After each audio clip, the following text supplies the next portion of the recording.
Hi, my friends. You have a cash flow problem? Well, I have a solution for you. My name is Hardik Harsora and I am a management consultant for you to make your company propel. Keep watching this video till the end and yes, do take notes.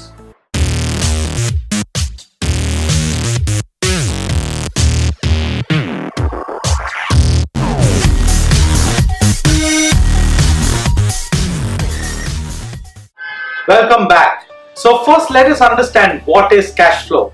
Well, that's very simple. It's the amount of money that is coming in your business versus the amount of money that is going out of your business. That's the money that you receive because of the sales you made versus the money that you pay for the payments. Typically it is calculated in a quarter's time or a month's time. So if you have 5 lakh rupees worth of cost in your business, then you must have that kind of money every single month to not get into a cash flow situation. Now you have to remember this. You may be a profitable company, but that's not enough, because a profitable company also, if mismanages the time at which you get the money, you may still be in a cash flow situation. In this video, we are going to talk about what leads to cash flow situations, what are the kind of impacts one would have because of cash flow situations, what are some of the best practices you must carry out to not fall into this trap, and if you're already into this, how do you come out of it? Keep watching and make notes. My dear friends, cash flow situations may happen because of multiple things. Here are a few that I want to list out for you. Number one, overstocking. A lot of people that I come around in the small and medium sized enterprises, typically who are traders, they buy a lot of things simply because it was available at a discount or a better price. Do not do that, because when you're buying more to avail the discount availed is this much, but the amount of money that is blocked in that inventory could be a very large sum and causing cash flow issues for you. So buy inventory as much as you need. Don't just simply buy because there's a discount. Weak collection practices. A lot of small and medium sized enterprises do not have a process or a system or a practice to do collections. So there is a large chunk of money that's lying there out in the market, but nobody is following up, nobody is collecting it. There is a way that I will recommend in this video on how should you go about doing that collection. Badly calculated credit periods. A lot of people offer a huge credit period simply in the happiness of winning that client. My friend, remember something. If the client is what you want, if the deal is what you want, but the money for which you actually won the client does not come to you at the right time, there's no point in winning that deal. Not calculating the minimum sales required. To manage your cash flows, you must know what is the minimum sales you need to do every single month. Because if you don't do sales today, there is nothing that you can collect or expect tomorrow. You must do a minimum amount of sales.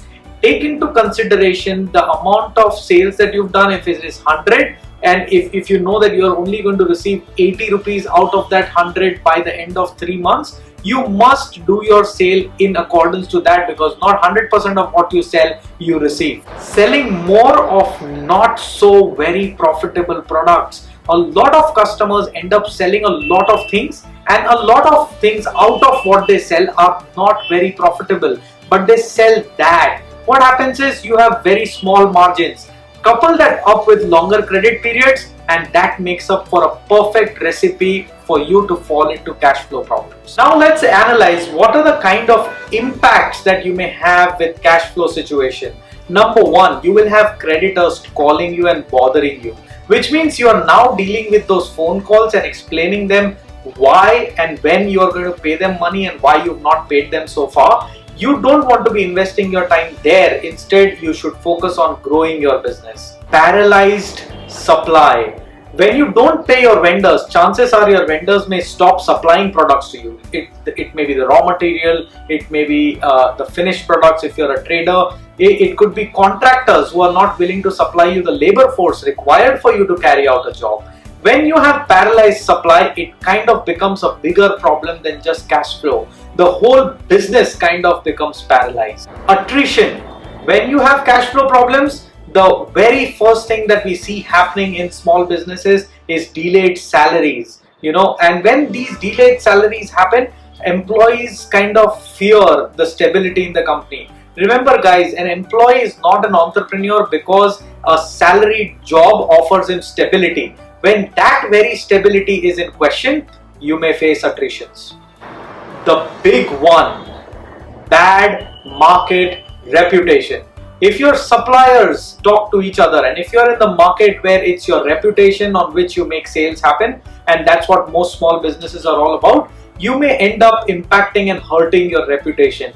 That may mean no more sales, that may mean paralyzed supply, that may mean people don't come to you, and all of that will typically probably mean that your business enters into coma, and that's a very, very bad thing to happen, and that will happen because of bad cash flow management. So what are the things that you must do to keep a check on not falling into the cash flow trap? Number one, you should always keep a very thorough vigilance on your opening balances.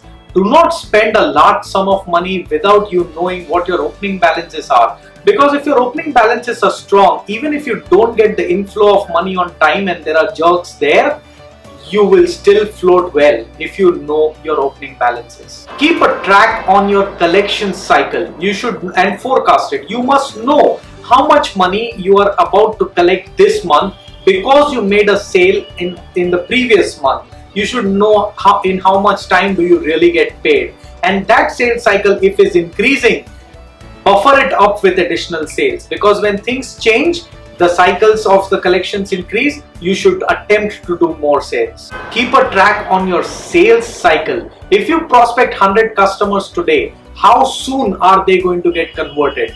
The funnel management of sales is extremely important. Forecast the number of sales you are going to do as well. Sales versus collections ratio. Now there are some typical challenges that I see. Sales people are given targets on collections, which is a good thing to do. But you know what the sales guys do? If they are given a target of an X amount, let's say 10 lakh rupees, they would go out there and earlier they would probably sell about 20 lakh rupees worth of products and be able to collect 10 lakh rupees. Now because you've given them a stringent target of 10 lakh rupees or maybe 15 lakh rupees, they would end up selling far higher to make sure that they don't miss out on their collections target. Now when they achieve their collection target, we would applaud for them. But that's not the right thing, because to collect that kind of amount, they ended up selling a lot more, which means a lot of money has gone in the market. The finished goods that are there in the market, the collection yet needs to happen. And remember, cash flow is the cost versus the incoming. So the monies have gone in, incoming is going to take some time. So make sure you keep an eye on your sales versus collection ratio. Alright, so what do you do if you're already into a cash flow situation? Number one, identify the products which are the most in demand.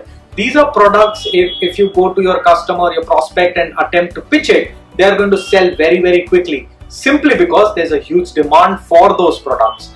Out of that list, select the products which are the most profitable and make a sales plan only to sell those products which are most profitable and the most in demand.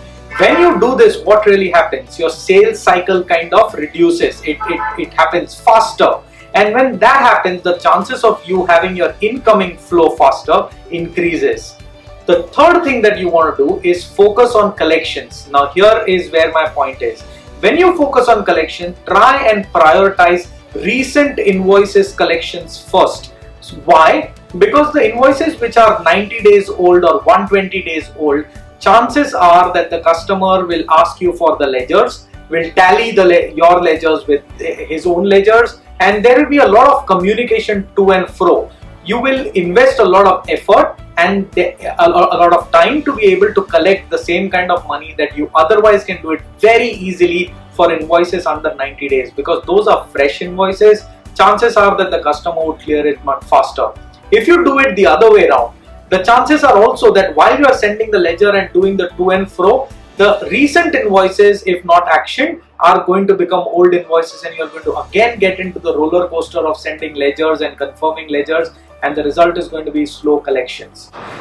With these two things, which is focusing on the highly profitable and highly demand products and doing your collections very well, please do not go on the cost cutting spree. If you're into problem, solve that problem. Cost cutting is only going to take you backwards. My friends, problems like this, if you want to know and learn how to solve, then you can enroll for our very excellent Propel Excellence program. We don't do this program all the time. I conduct this program and it's going to be done very quickly this time. We are going to do it in 3 months. What you will learn in the Propel Excellence program is how to systematically go about business problem solving. What you will learn is how to go about managing performance of your people so that the problems don't happen in the first place. You will also learn how to model your business so that your business grows by design. You will learn how to processify your business so that you can do the delegation in the right fashion.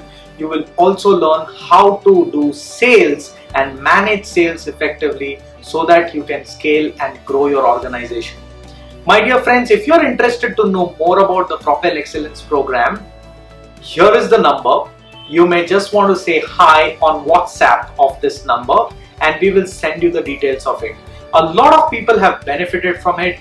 You would benefit from it too. If you like this video, please hit a thumbs up. Put your comments and suggestions. I would love to hear them. And do not forget to share this video with your friend. Keep propelling.